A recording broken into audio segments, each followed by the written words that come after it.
nola etorkizunera begira, edo, esan zu novela bat idazten ari zarela, fikziozko lan bat idazten ari zarela. Zer erronka ikusten dituzu edo nola ikusten duzu zeure burua?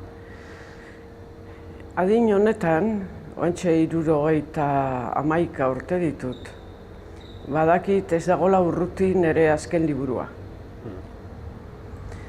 Ez dakit sekula, orain hasi berri daukadan hau izango dan, edo hurrengo bat egongo dan. Ez dakit, gauza naizen bitartean idatziko dut.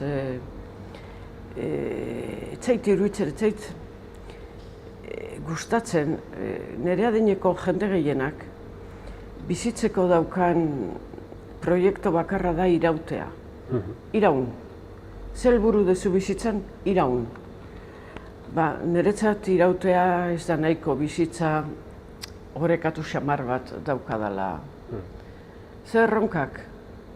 Nik pentsatu nahi dut, nire laniko berena etortzeko dagoela. Hala izan da dira. Ondo.